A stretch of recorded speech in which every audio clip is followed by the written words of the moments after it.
నమస్తే అన్న, అందరికీ నమస్కారం. అమెరికాతో యుద్ధం పైన ఇరాన్ అధ్యక్షుడు కీలక వ్యాఖ్యలు చేశారు.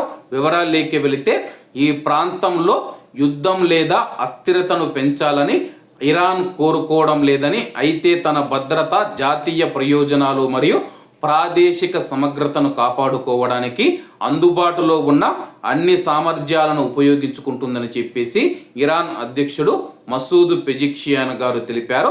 ఇస్లామిక్ రిపబ్లిక్ ఆఫ్ ఇరాన్ ఈ ప్రాంతంలో ఉద్రిక్తతలు లేదా అస్థిరతను పెంచడానికి ప్రయత్నించలేదని చెప్పేసి ఆయన తెలిపారు. అయితే దేశ భద్రత, జాతీయ ప్రయోజనాలను దృష్టిలో ఉంచుకొని మేమైతే ఎదురుదాడికి దిగాల్సి వస్తుంది. ఇరాన్, అమెరికా, ఇజ్రాయెల్ మధ్య జరిగిన వరుస సైనిక సంఘర్షణల నేపథ్యంలో మిడిల్ ఈస్టులో ఉద్రిక్తతలు పెరిగిన తరుణంలో ఆయన ఈ వ్యాఖ్యలు చేశారు.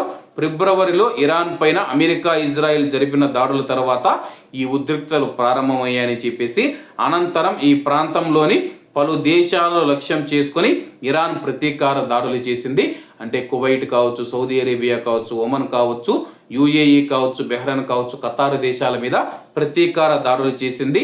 అమెరికా మరియు ఇరాన్ ఏప్రిల్లో కాల్పుల విరమణకు అంగీకరించి తమ యొక్క సైనిక ఘర్షణను ముగించి శాశ్వత శాంతి ఒప్పందాన్ని సాధించే లక్ష్యంతో జూన్లో పాకిస్తాన్ మధ్యవర్తిత్వంతో ఒక అవగాహన ఒప్పందం పైన సంతకాలు చేశాయి. అయితే గత నెలలోనే ఈ ఒప్పందం విఫలం కావడంతో దాదాపు 2 వారాల పాటు ఇరు దేశాలు తిరిగి దాడులు ప్రారంభించాయి. దీంతో ముసాయిదాను పూర్తి చేయడానికి ఇరాను, ఇతర ప్రాంతీయ దేశాలు అదనపు సమయం కోరడంతో ఇరాన్పై తలపెట్టిన సైనిక దాడిని రద్దు చేసినట్లు అమెరికా అధ్యక్షుడు ప్రకటించారు. ప్రస్తుతానికి మేము మిడిల్ ఈస్ట్లో యుద్ధాన్ని కోరుకోవడం లేదని చెప్పేసి ఇరాన్ అధ్యక్షుడు మసూద్ పెజిక్షియాన్ గారు అయితే ప్రకటించారు. మరి దీనిపైన కువైట్ మరియు గల్ఫ్ దేశాలు, అమెరికా ఏ విధంగా స్పందిస్తాయో వేచి చూడాల్సి ఉంది. కాబట్టి అందరూ బాగుండాలి, అందులో మనం ఉండాలి. అందరికీ నమస్తే అన్న, జై హింద్.